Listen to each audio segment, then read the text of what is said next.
Hello everyone, আজ মঙ্গলবার, এখন বাজে সকাল 11টা। তো আজকে আমি একটু রান্না করছি। মাঝে মধ্যেই আমি যেটা আর কি ইচ্ছে হয় সেটা বানাই। তো আজকে বানাবো ভেজ ডাল। সেই কারণে প্রথমে মুগ ডাল নিয়েছি। মুগ ডালটাকে একটু শুকনো খোলায় ভেজে নিলাম, তারপর ভালো করে ধুয়ে নিয়ে এখানে একটা প্রেসার কুকারের মধ্যে নুন, হলুদ আর কয়েকটা কাঁচা লঙ্কাও দিয়েছি, দিয়ে ভালো করে সেদ্ধ করে নেব। আর তারপর একদিকে কড়াই বসিয়ে নিয়েছি। সব সবজিগুলো আমি আগেই কেটে রেখেছিলাম। এরপর কড়াই গরম করে একে একে সব সবজিগুলো ভেজে নেব। আর আজকে ভেজ ডালটা করব, তার মধ্যে পনিরও দেব। পনির দিয়ে ডাল খেতে খুব ভালো লাগে, বিয়ে বাড়িতে দিয়ে থাকে, তো সেই ডালগুলো খেতে খুব ভালো হয়। তো সেই জন্য প্রথমেই আগে পনিরটা ভেজে নিচ্ছি, তারপর সবজিগুলো সব একসাথে ভেজে নেব। এখানে আমি পনিরগুলো টুকরো করে কেটে রেখেছিলাম। এরপর তেলের মধ্যে পনিরগুলো প্রথমে দিয়ে নিয়েছি, তারপর ওপর থেকে অল্প একটু নুন আর একটুখানি হলুদ দিয়ে ভেজে রেখেছি। এরপর আবার তেল দিয়েছি। এর মধ্যে আজকে একবারেই না, আজকে ডালটা করে নেব। মানে আগে সবজিগুলো ভেজে তুলে নিয়ে ওরকমভাবে করব না, একবারেই করে নেব। ফোড়ন দিয়ে যা যা লাগে লাস্টে শুধু ডালটা দিয়ে দেবো, এতে করে তাড়াতাড়ি হয়েও যাবে আর টেস্টের কোনো হেরফের হবে না। তো সেই জন্য প্রথমে তেলের মধ্যে একটু জিরে ফোড়ন দিয়েছিলাম। আর তারপর আজকে ডালের জন্য কেটেছিলাম ফুলকপি, গাজর আর বিনস। আর পনির তো আছেই। তো সব সবজিগুলো একবারে দিয়েছি। এরপর এর মধ্যে দিয়েছি নুন আর হলুদ। আর আজকে আদাটা দিতে ভুলেই গেছিলাম যে তেলের ওপরে প্রথমে আদা দিতে হতো। তো সেই জন্য মনে পড়াতে সবজিগুলো আবার একটু সাইড করে আদাটা এখন দিয়ে নিলাম। এরপর ভালো করে ভেজে নিয়ে এর মধ্যে দেবো একটু জিরের গুঁড়ো আর একটু লঙ্কার গুঁড়ো। তো সব কিছু ভালো করে মিশিয়ে নিয়ে তারপর যে ভেজে রাখা পনিরগুলো ছিল সেগুলোও এর সাথে মিশিয়ে নেব। তো মিশিয়ে নিয়ে তারপর যে ডাল ওদিকে সেদ্ধ করে রেখেছি সেইটা এখানে একবারে দিয়ে দেবো। এতে করে ঝামেলাও কম হলো আর খেতেও খুব ভালো হয়। এরকম করে করে দেখতে পারো। ডালটা এদিকে আমার ভালো করেই সেদ্ধ হয়ে গেছে। এখানে পনিরটাও মিশিয়ে নিয়েছি। এরপরে সেদ্ধ করে রাখা ডালটা দিয়ে দিলাম। আর এখন এরকম পাতলা আছে, তবে একটুখানি ফুটিয়ে নিলে বেশ আরেকটু গাঢ় হবে। এই ভেজ ডালটা একেবারে পাতলাও ভালো লাগে না, আবার খুব বেশি ঘনও ভালো লাগে না। একটু মিডিয়াম হবে, সেই রকম হলে নামিয়ে নেব। তো এখন ডালটা মানে ঠিকঠাক হয়ে গেছে, মোটামুটি ফুটেও গেছে, একটু ঘন হয়েছে। আর নামানোর আগে দিয়েছি এই যে 1 চামচ মতো ঘি দিয়েছি আর একটু গরম মশলার গুঁড়ো। আর অবশ্যই স্বাদ মতো একটু মিষ্টিও দিতে হবে, তাহলে আর কি খেতে ভালো হবে। তো আজকে আমি ডালটাই করব, আর বাকি যা হবে সেগুলো তো মা করবেই। তো ডাল রান্না আমার এদিকে কমপ্লিট। এদিকে ডালটা রান্না করে আমি চলে গেছিলাম, কোনো বাটি আর খুঁজে পাচ্ছিলাম না। তারপর মা এসে এখানে ডালটা নামিয়ে নিল। আর মা এখানে রান্না করেছে আজকে মাছের ঝোল করেছে, আর কিছুই করেনি। এখানে ওই গন্ধরাজ লেবু, এটা কালকে কাটা হয়েছিল, এই হাফটা এখনও আছে। আর এখানে একটু কালকের ভাত, তারপর আজকে সকালে একটু আলুর তরকারি হয়েছিল, ওই তরকারি সব একটু একটু করে সব পড়ে আছে। আর আজকে বেশি কিছুই রান্না হয়নি, শুধু ওই মাছের ঝোলই হয়েছে, আর আমি করেছি ভেজ ডাল। ব্যাস এইটুকুই হয়েছে, আজকে আর কিছু হয়নি। এই যে এবার দুপুরে খেতে বসবো। এখন দেখো ডালটা আরও অনেকটা ঘন হয়ে গেছে, এবার আর কি ঠিকঠাক হয়েছে। এরপর আমি খেতে বসবো। আর এই হলো মাছ, এটা হলো ভোলা মাছ। আর ডিমটা কত বড়, 2খানা ডিম আমার জন্য মা তুলে রেখেছিল। তো এটা দিয়ে এবার ভাত খেয়ে নেবো। আর আজকে বিকেলে আবার মেলায় যাওয়ার কথা হচ্ছে। তো এখন আবার হচ্ছে বৃষ্টি। বৃষ্টি কমে যাবে আশা করছি বিকেলের মধ্যে। আমাদের এখানে তো মাহেশের মেলা হয়, আমাদের বাড়ি থেকে খুব একটা দূরে নয়। এখনো পর্যন্ত যাইনি। রথ তো, উল্টো রথ, সোজা রথ সবই চলে গেছে, কিন্তু এখন আমরা মেলায় যাইনি। আর মেলা তো এখানে, মাহেশের মেলা তো 1 মাস থাকে। তো সেই জন্য আর কি।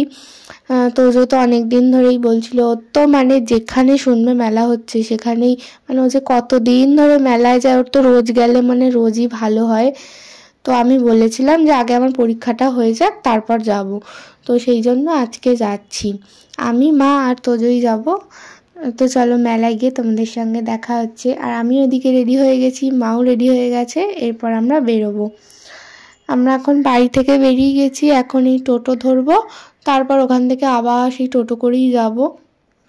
যেহেতু মাহেশের মেলা আমাদের বাড়ি থেকে খুবই কাছে, সেই জন্য প্রত্যেক বছরই আমরা যাই। তবে রথের দিন যাই না, কারণ সেখানে তো প্রচণ্ড ভিড় হয়, সেই জন্য সোজা রথ উল্টো রথ কোনো দিনই যাই না। তবে 1 মাস তো মেলা থাকে, অন্য যে কোনো একদিন আর কি যাই। তো এখানে টোটোতে উঠে গেছি, আর টোটোতে উঠেই মা তোজোকে বলছে বেশি দেরি কিন্তু করবি না, কারণ ও প্রত্যেকটা দোকানে গিয়ে সে ওর পছন্দ করতে করতেই অনেক সময় চলে যায়। আর আজকে বেশি দেরি করা যাবে না, কারণ আমরা বাড়িতে এসেই আর কি বিয়ের নেমন্তন্ন করতে বেরোবো, কারণ হাতে তো একদমই আর সময় নেই। দিন তো মানে কীভাবে যে দিনগুলো কেটে যাচ্ছে, এখনও কোনো নেমন্তন্ন শুরু করা হয়নি। শুধু ওই ঠাকুর মন্দিরে কার্ড দেওয়া হয়েছিল, ব্যাস সেইটুকুই করা হয়েছে। আজকে থেকেই আর কি নেমন্তন্ন শুরু করা হবে। আর আমাদের টোটো থেকে নামিয়ে নিয়েছে এই যে সামনের গলিটা, একটুখানি দেখো মন্দিরের চূড়া দেখা যাচ্ছিল, ওটাই হলো জগন্নাথ মন্দির। আর সামনেই হলো মাহেশের গেট, এই যে মাহেশের গেট। আর এইখানে ওই যে দূরে দেখা যাচ্ছে রথ, এই হলো মাহেশের বিখ্যাত রথ। তো আমরা চলে এসেছি মেলায়। টোটো বেশ অনেকটা দূরেই নামিয়ে দিল, এখান থেকে নো এন্ট্রি আছে সেই কারণে। আর মেলায় ঢুকতেই আর কি জিলিপি এইসবের দোকান, যেটা ছাড়া মেলা একদমই ইনকমপ্লিট। তারপর আমরা মেলায় ঢুকবো, দেখি কি কি আছে। অনেকটা তাড়াতাড়ি চলে এসেছি আমরা, আর তাতেই কত লোকজন। একটু পরে সন্ধে হলে তো আরও ভিড় বাড়বে। আর প্রত্যেক বছর এই মেলায় খুব কাদা থাকে, এত বৃষ্টি হয়, যখনই আসি দেখি সেই কাদা। তবে এখন দেখছি কাদাটা নেই, বৃষ্টি তো সেই মানে দুপুরে হালকা হয়েছিল, তাতে করে কোনো কাদা হয়নি। এখানে বালি ফেলা আছে, নয়তো প্রচণ্ড কাদা হয়। আর ঢুকেই এই যে এইদিকে রাইডসগুলো সব আছে, এখনও তো কেউ ওঠেনি যেহেতু সন্ধ্যা হয়নি, সন্ধ্যা হলেই আর কি লোকের ভিড় বাড়বে। আর এই রাইডসটা বাবা দেখেই তো ভয় লাগছে, আমি তো কোনোদিন উঠিও নি এতে। আর মেলাতে যেই মকটেলের দোকানগুলো দেয়, সেই যেন বিয়েবাড়ির কাউন্টারের মতন। আর মেলা মানেই তো ভর্তি ভর্তি, মানে শুধু ক্লিপ কানের এইসবের দোকানই ভর্তি। আর মেলা মানেই তো এগুলোই। তো দেখি এবার কি কি কিনি না কিনি।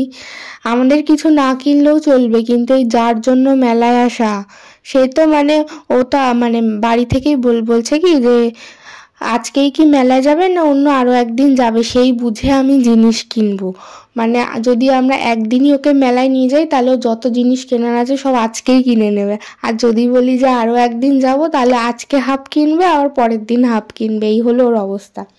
তো আর তো যাবো না মেলায়, একই জায়গায় বারবার গিয়ে কি করব, সেই তো একই জিনিস।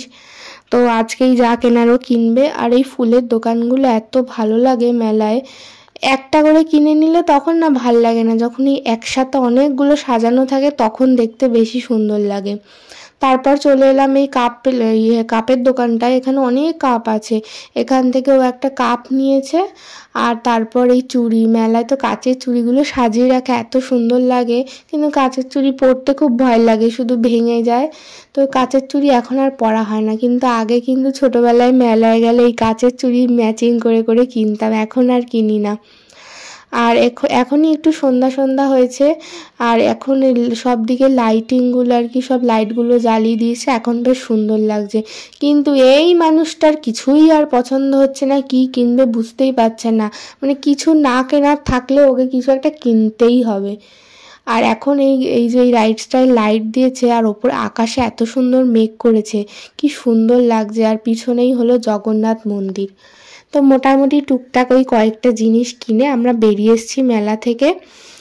আর এখন কিনবো একটু গরম গরম জিলিপি, মেলা থেকে কিছুই খাইনি, সেই শুধু তো ফুচকা পাপড়ি চাট ওইগুলো। তো এই মাত্র সবাই মেলা থেকে এলাম। তো এরপর চলো দেখাই যে মেলা থেকে কি কি কিনলাম। দেখাই এটা কি, এটা একটা নোটবুক যেটার নাম হলো এই পেজগুলো তো লেখা যায় না, হ্যাঁ লেখা যায়, কিন্তু এগুলো আলাদা ছবি আছে। এরকম কালারিং হচ্ছে কি করে? এটার ভিতরে কালার আছে, তার মধ্যে কালো রং দিয়ে দিয়েছে, তাই কালো রং। তো এই যে এই একটা কিনেছে, আর এইটা তো আনতে আনতেই ভেঙে গেছে। ও তারপর এই 3টে পেন, আর ও এগুলোই কিন্তু এই 3টেই কিনেছিস তো? ও এই 3টে জিনিসই কিনেছে। ও না, আবার এটাও তো কিনেছিস, এই যে কাপ, এই কফি কাপ একটা কিছুদিন আগে ভেঙে গেছে, সেই জন্য এই কাপটা কিনেছে। আর মা কিনেছে এখানে একটা সেফটি পিনের পাতা, আমি কিনেছি এই একটা ক্লিপ, আবার এই যে এরকম একটা ব্যানানা ক্লিপও কিনেছি। আর কিছু কিনিনি, এই কটা জিনিসই কিনেছি। তো চলো আজকের ভিডিওটা এই পর্যন্তই, টাটা।